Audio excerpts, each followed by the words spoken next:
Before we go anywhere, if this kind of deep, practical history matters to you, subscribe to The Prepper Historian. This channel exists for people who don't just want stories, but usable knowledge pulled straight from the past. Now, let me hook you properly. Most people think Viking ships, halls and stave churches survived because of luck, climate or modern restoration. That's wrong. Timber doesn't last centuries by accident. The Vikings understood wood as a living material, something that could be strengthened or ruined depending on how you treated it before the first axe ever struck a tree.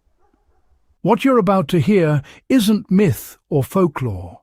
It's a documented, repeatable system that explains why Viking timber outlived entire civilizations built of stone. And if you work with wood today, especially for long-term survival structures, this knowledge is still relevant. Why Vikings saw trees as living resources rather than dead material. To a Viking, a tree was not just raw material. It was a living structure full of sap pressure, seasonal rhythm, and internal stress. They believed correctly that cutting a tree at the wrong time trapped moisture and decay inside the wood. Archaeological analysis of preserved Viking timbers shows extremely low internal rot compared to medieval European wood from later periods. This wasn't accidental. Vikings cut trees during specific winter windows when sap was lowest, usually after the first hard frosts. With minimal sap movement, insects had less attraction, fungi struggled to take hold, and the internal structure stayed stable. If you're cutting timber today for long-term use, especially off-grid, the same principle applies. Winter-felled wood will always outperform summer-cut lumber when longevity matters. How controlled bleeding of sap acted as a natural preservative step.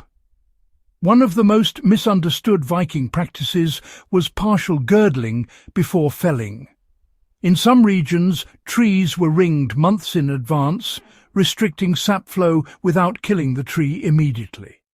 This forced the tree to consume stored sugars and moisture. When finally cut, the timber had already bled itself dry internally.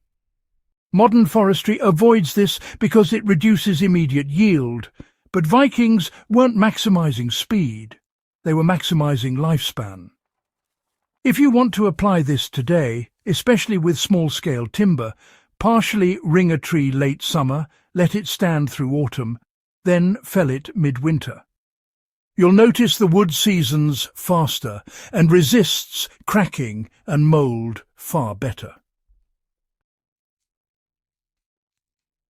Why saltwater, ash and smoke formed a three-stage preservation ritual. Once cut, Viking timber rarely went straight into construction. Coastal communities submerged beams in salt water for weeks or even months. Salt crystals penetrated the outer layers, discouraging bacteria and marine borers while hardening the surface fibres. Inland groups achieved similar results using wood ash leaching. Ash raises alkalinity, creating an environment hostile to rot organisms. After soaking, timber was often smoke-dried over slow fires, not to cook it, but to impregnate it with phenols and creosote compounds. This is the same reason smoked meat lasts longer. If you're building a cabin, shed or stockade today, a simplified version works. Soak beams in a brine solution for several days, then smoke dry them slowly with hardwood smoke. You are essentially replicating a Viking preservation lab with modern tools. The orientation of growth rings could mean the difference between timber that survived for centuries and timber that failed in just a few years. Vikings, you know, paid very close attention to how wood was placed. Beams were often oriented so that the growth rings faced downward or inward, which helped reduce water pooling on the surface. And, interestingly enough, posts were often charred at the base before being set into the ground. This shallow charring, it actually sealed the pores and killed fungi before burial. Archaeologists, time and again, find charred post ends in Viking Age structures. Now, this wasn't ritual symbolism, as some might assume. It was quite simply rot prevention. So, if you're installing fence posts, raised beds, or underground supports, lightly charring the buried section before placement can, well, double or even triple their lifespan without the need for chemicals. Why did Viking ships survive salt, ice and impact better than later vessels, you might wonder? Well, the famous longevity of Viking ships came from flexible strength, not stiffness. By preserving internal moisture balance instead of over-drying, their planks could flex under stress rather than crack. Riveted clinker construction worked because the wood itself wasn't brittle, you see. Modern kiln drying, it actually removes this resilience. So, if you're crafting boats, sleds, or even long beams for shelters, just avoid over-drying. Air seasoning undercover is what preserves elasticity. This is critical in cold environments where brittle wood fails catastrophically. So, how can modern survivalists apply Viking wood logic today? The biggest lesson here is, well, patience. Vikings invested months into preparation before construction even began.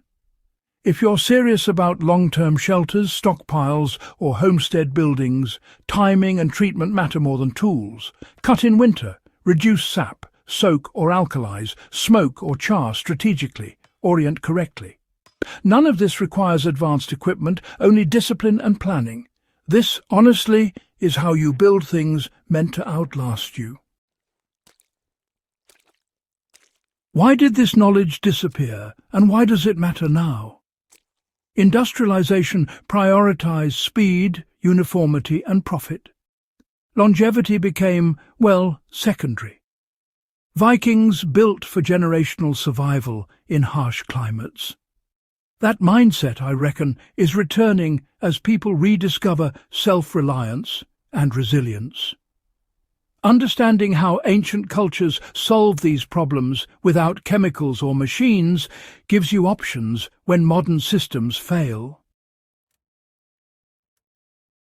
If this guide gave you something you didn't know, go ahead and subscribe to The Prepper Historian. Share this with someone who works with wood or cares about real historical survival knowledge. The past still has lessons left to teach, and honestly, we're not done uncovering them.